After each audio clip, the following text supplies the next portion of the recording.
Qui fait Pils fait plaidoyer la politique la drogue et travaille le renforcement programme réduction des risques. Depuis premier cas VIH enregistré dans Maurice en 1987, ban statistique montrait qu'il plus que 60% ban cas VIH-Sida parmi ban dimoun qui injectaient la drogue. Dans l'année 1980 dans Maurice, consommation de la drogue augmentait avec globalisation et les autres facteurs socio-économiques. Après commission d'enquête rôle la drogue en 1986-1987, la loi vient plus répressif avec Dangerous Drugs Act qui criminalise possession, consommation et la vente de la drogue. Pareil comme dans plusieurs pays côté la loi répressive, situation aggravée dans Maurice aussi, crime et transmission infection VIH et l'hépatite augmentée. Et malgré la loi et les choses qui déployées pour la guerre contre la drogue, consommation et trafic pas diminué. À cause de la loi interdit seringues exiguës, beaucoup d'immunes partagent seringues sales et cas VIH et l'hépatite augmentée. Stigmatisation aussi fait qu'il y a d'immunes qui injectent la drogue parodale vers le système de la santé pour l'aide qu'ils ont besoin.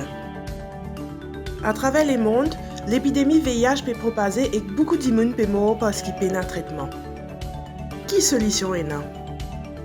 Dans même l'époque, la Suisse décide pour sens sur l'approche sur la consommation de la drogue. Les docteurs et personnel soignant décident pour adopter une approche qui appelle réduction des risques, RDR, parce qu'ils consommateurs la drogue injectable et un plus grand risque d'infection VIH, l'hépatite virale et les autres problèmes de la santé, et aussi bien stigmatisation. L'approche réduction des risques permet aux consommateurs la drogue injectable gagner accès à seringue propre, un endroit safe et contrôlé pour injecter, substitution méthadone et un service d'accompagnement psychosocial.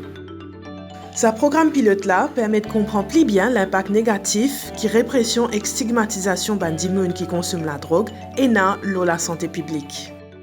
Résultat montré qu'avec programme essence seringue, substitution méthadone et service comme à consommation assistée, capable de diminuer contamination VIH, l'hépatite virale et surtout diminuer problèmes sociaux qui peut affecter la Suisse. Plusieurs pays comme Portugal et Canada suivent la Suisse et finissent adopter cette approche de la santé publique là qui centrait leur réduction des risques. Est-ce que ça peut marcher dans Maurice? Nous déjà pu faire. En 2006, Maurice a introduit un service réduction des risques comme un programme essence seringue et traitement substitution méthadone. Ce programme-là diminue le taux d'infection VIH et l'hépatite C parmi les gens qui consomment la drogue injectable. Par contre, nous bizarres reguette la loi qui interdit possession paraphernalia et qui adresse ban problèmes comme la stigmatisation et discrimination qui empêche les gens à vers ce service-là. Campagne Support Don't Punish, soutenir Papini, il y a un moment que de chaque année, la société civile monte une campagne pour amener plus d'informations sur l'importance de réduction des risques et comment capable d'améliorer la politique la drogue dans Maurice. Réduction des risques, c'est un exemple d'une politique la drogue qui fait sous preuve et qui démontre sur l'impact dans plusieurs pays pour diminuer l'infection VIH, la mort liée à sida et overdose. Il y a aussi une approche qui améliore la santé publique en général.